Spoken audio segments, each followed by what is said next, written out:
What's up, everybody? Daniel back for month 9 of my series Startup Ortho Practice. So it's month 9, which is August. The weather in Canada has been pretty weird, either really sunny or really rainy, but it's kind of worked to my benefit because I've been super busy, and as someone who's addicted to sunlight, if it's cloudy outside, I can get more done inside. So let's review everything that happened to end off the summer, and hopefully by the end of this video, you'll feel like we're making good progress heading into the fall.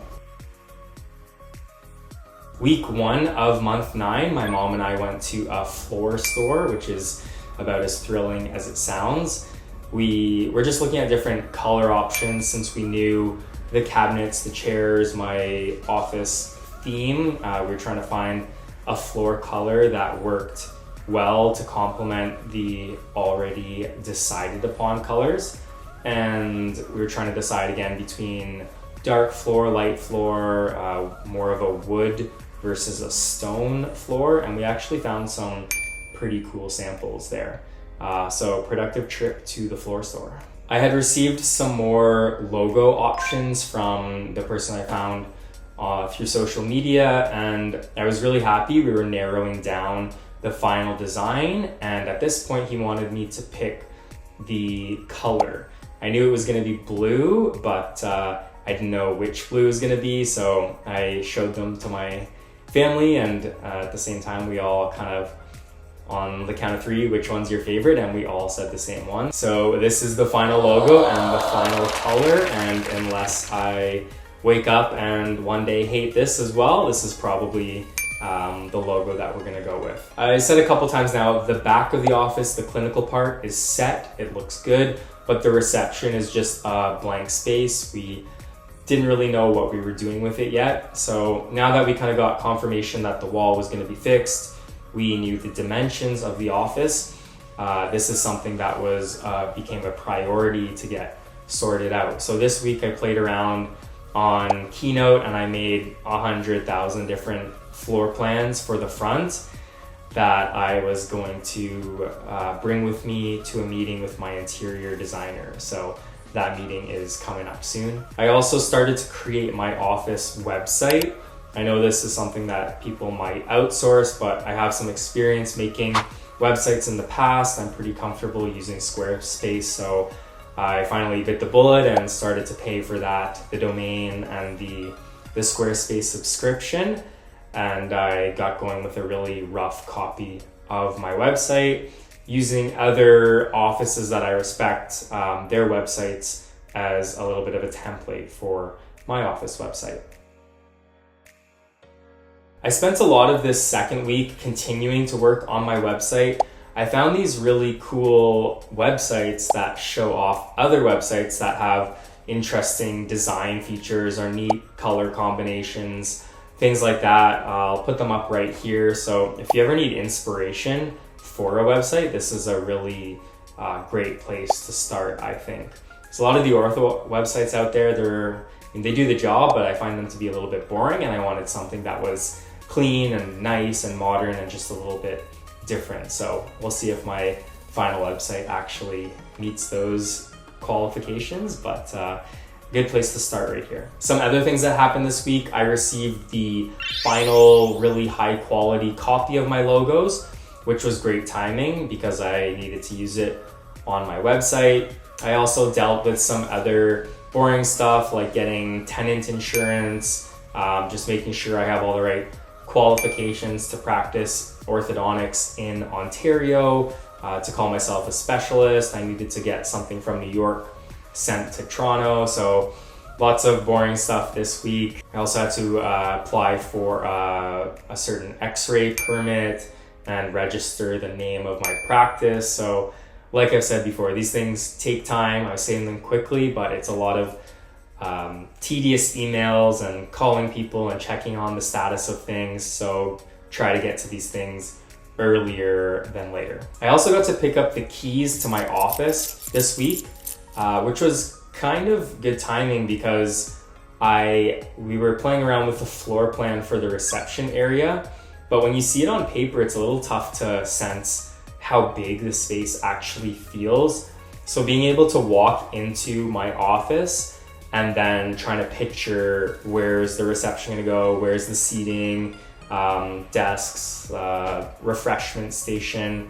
It was nice to see it in person to gauge the amount of size and space that we were really playing with. And then right after this, I actually had a meeting with the interior designer where I brought my 100,000 designs and I showed her a video of the inside of the office, and we just kept drawing and erasing and drawing and moving things around, and we actually settled on a reception layout that I really like. I think it's a little bit unique and kind of different than your average reception area with just a bunch of chairs right beside each other. So we'll see if that comes to life, as I hope it will. It was also really good that we got this done because we had to finalize these drawings and get to the technical drawings that we can submit to the city for a permit. So again, it was kind of time sensitive getting this reception layout finalized, so I'm glad that's under our belt now. And the last thing I did this week, I did a little bit more research on dental monitoring and some of the 3D lab equipment that I might want to purchase, because as you guys know by now, I really want my office to be modern, A, to give patients the best, most comfortable, convenient treatment possible, and B, because I want to be able to play with these toys and keep myself entertained. Month 9, week 3, continued to work on my website, continued to work on some of those patient and office forms that I'm gonna need. I had to take another deposit to my general contractor now. Again, the stress of not having my loan secured setting in a little bit.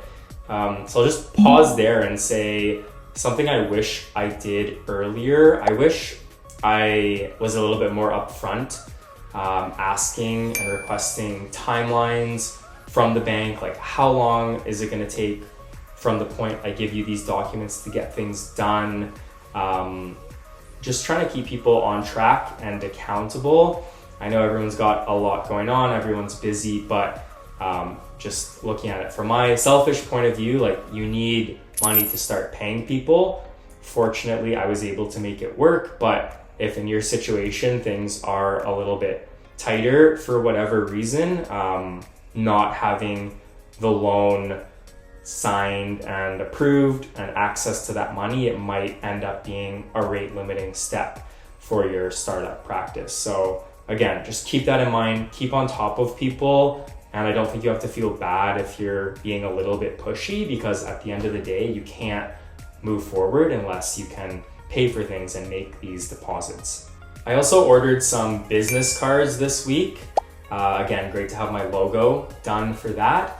And I had a meeting with my dad and one of his staff members, and we were just starting to talk about the possibility of me working in my dad's office, maybe one day a week when there aren't patients in there, just to kind of get my name out there, start to do some exams, maybe start some treatments, so that when day one my office opens, I'm not totally looking at a blank schedule. There are some people who are already, in the system, ready to go, or possibly even treatment has begun and I can continue in my office. So playing around with that idea. And I also bought a PC this week. Gross, I know, but my practice management software it's only good with PC, so I had to buy a PC for the first time in my life and figure out how those work.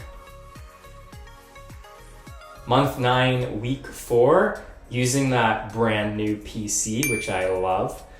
I had a training day with Ortho 2, so it was an 8-hour phone call where we opened up the software for the first time, and I was just walked through some of the features, how to edit certain things, advice I would give in preparation for these training days. For me at least, they helped me set up patient statuses, procedure codes, the daily schedule. So if you can kind of use the office you're at right now for inspiration, or as I did, ChatGPT for inspiration, try to have some of these things ready before your training session, because it's hard to think of these things on the spot, and you don't want to waste that time you have where someone's there ready to help you create these things in the software. So try to be a little prepared for your training days if your company offers that. I also had a demo for a scanner, an intraoral scanner, and they were just showing me how it works, which I already kind of knew, but we were talking about different promotions that are going on, different options in terms of like having a laptop versus having that built-in all-in-one rolling cart, whether the scanner would be wireless or not. So this is just one company who offers scanners. I'm not sure it's the company I'll go with in the end, but good to start getting some hands-on experience with it and then looking at prices so I can compare and contrast different offers. Regarding the banking situation, I told you guys in an earlier video that I knew a banker because my family had dealt with someone and recommended, and I think that's all fine. And even if you feel like you're probably gonna go with that bank, what I would tell myself, if I could go back in time, I would say talk to another bank just to have a baseline to compare. So this week I went to another bank and I asked questions like, I explained my situation, I'm an orthodontist starting up a new practice, estimated how much it's gonna cost. Just because there are certain things that might differ a little bit from bank to bank. So you wanna know, like, are the interest rates the same? Is the interest only period, is it 12 months? Is it 24 months? Are they gonna give you a line of credit? How big is that gonna be? So not saying that, like, if you know which bank you're gonna go with or you know which scanner you're gonna go with, I would still recommend always talking to at least 2 people for everything, just because you never know when you're gonna find a way better offer, or you can at least compare things now to a baseline number or price. So as a general piece of advice, anytime you're talking to someone for a big purchase or a big deal or piece of equipment, I would always try to talk to 2 people. It'll also help keep the first person honest as well. Make sure there's no outlandish prices or any rip-offs, things you want to be aware of. So yeah, I wish I had gone to a second bank earlier, just because I was taking everything the first bank was saying for granted, just rolling with it. And I feel like if I had gone to a second bank earlier, it would have helped me ask the right questions and set more realistic expectations in terms of timelines and amounts, things like that. So talk to 2 people, not 1. In week 5 of month 9, I ended up in Palm Springs with my family, kind of last minute. It is way too hot there to even use your brain cells. All you can do is rot by the pool. So I didn't get a whole lot done. I did have a couple calls. I don't want to get into details. I just think there's a lesson I could share with you, is that you're going to talk to a lot of different people who want to help you, and they all have very good and valid advice. At the end of the day, when there's too many cooks in the kitchen, you can't please everyone. So take what everyone's saying and synthesize it, and then you just have to make decisions sometimes and go with it and move forward. So there's going to be a lot of things you want to do all at once. It might not be practical. Just trust your instincts or rely on someone else's expertise. Make your decision and don't look back. That brings us to the end of the summer. If you'll recall, I said I wanted to be open by December of this year, which is 4 months away. I'm already getting the sense that that's not going to happen, unfortunately, but we'll just keep moving forward and see how things end up. Hopefully no more surprises or delays. The takeaways from this month, I would say I got my website rocking and rolling. I got the reception sorted out. I continue to explore new tech that I might want to use in my office. And I finally got a PC and had my training session with my practice management software, which was surprisingly a really good feeling.